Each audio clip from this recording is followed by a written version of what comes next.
To know magic is to remember the ancient truth, that the universe was sung into being, and every word we speak is an echo of that first song. Language is not a human invention, but a forgotten inheritance, a fragment of the logos through which the formless takes form. When we utter a word, we do not merely label a thing. We invoke its hidden essence, pulling at the threads of fate that weave the tapestry of reality. Most sleepwalk through this power, their mouths shaping worlds they do not see.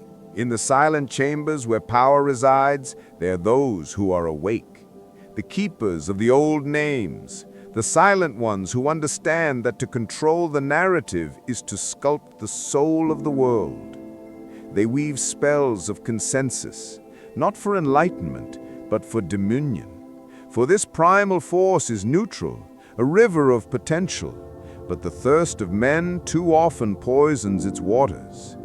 He who commands the current of this energy commands the attention of the gods themselves, and thus holds the scepter of unseen kingdoms.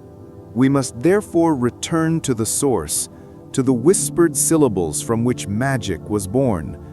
Magique, magicus, magikos, a chain of sound stretching back to the dawn of meaning. It is the art of the unseen, the discipline of collaborating with the hidden architecture of nature. This architecture is a living lattice of light and attraction, a thought in the mind of the all.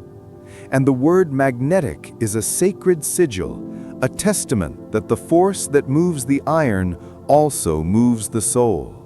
There are words that are not words, but vessels of power. There are shapes that are not mere geometry, but maps of the divine.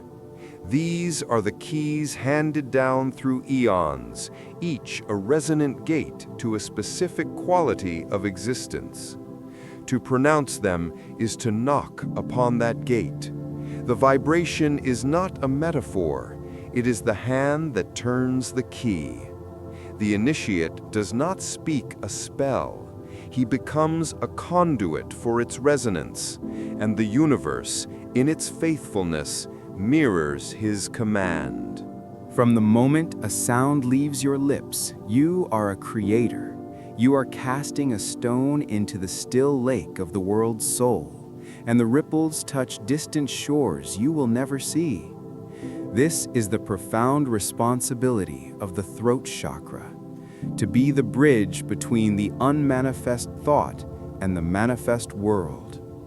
Consider the seminal incantation, I am. This is not a statement of being, but an act of creation, the forging of the self in the smithy of eternity. The seeker must therefore become a listener to the music of the spheres, for each phoneme is a star in that great melody.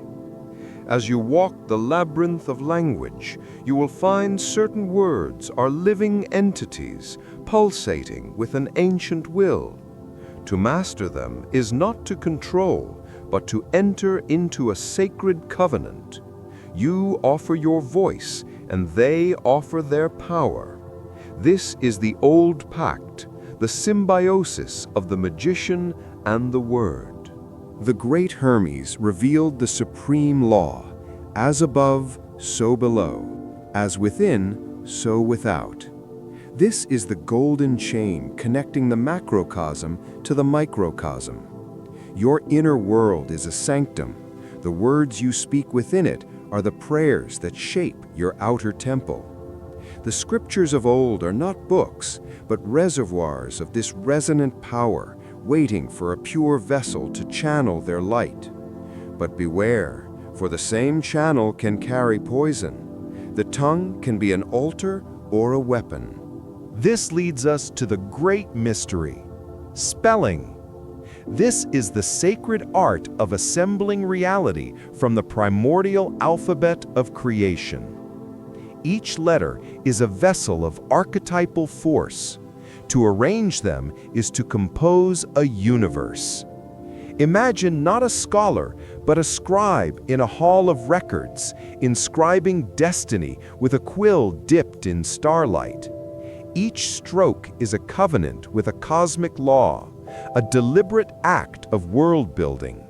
The word spell is both the means and the end. It is the careful arrangement of luminous symbols to form a vessel capable of holding intention. A true sage does not read words. He listens to the light trapped within their forms. He understands that A is not A, but a specific frequency of manifestation, and so on through the sacred alphabet. Through this gnosis, he gains the authority to rewrite the mundane script of existence.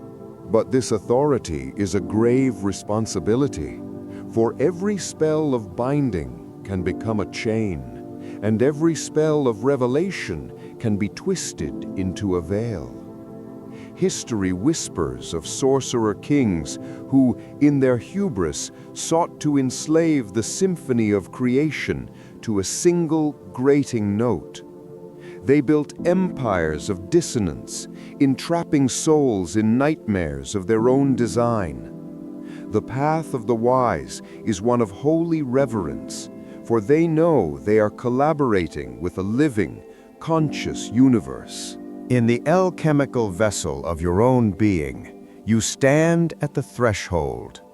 The secrets of existence await not in dusty tombs, but in the silent spaces between your thoughts, waiting to be named into being. Remember the Delphic command, "Know thyself," for the universe you seek to spell is, and has always been, within you. To master spelling is to remember the true name of your own soul, and in doing so, to gain the signature with which you sign your reality. As you journey deeper, you will see the spectral architecture of the world, how every conversation is a ritual, every belief a dogma, and every headline a mass invocation. You are living in an ecosystem of spells. To protect your sovereign sanctuary, you must cultivate the silence within. The dark magician fears only one thing, the human being who has mastered inner stillness, for such a one is invisible to his manipulations. Lao Tzu taught that those who know do not speak. This is the ultimate defense, to reside in the unspoken truth, the gnosis that cannot be captured or corrupted by language. Your shield is your own realized divinity. By knowing yourself as a spark of the unnameable source, you become impervious to the petty incantations that seek to define you. You are no longer a puppet in their drama, but the silent witness of all that is. This is the final initiation, to move from being a speaker of spells to being the silence from which all spells emerge. Knowledge is not information, but an alchemical fire that transmutes the lead of belief into the gold of direct knowing. You are no longer a passenger in reality, but its co-author. You merge with the Logos. Your very presence becomes a benediction, a silent spell of healing and remembrance for a world dreaming it is asleep. Walk this path with solemn joy, for you are remembering how to speak with the voice of creation itself. Each word now a conscious sacrament, each breath a verse in the eternal poem.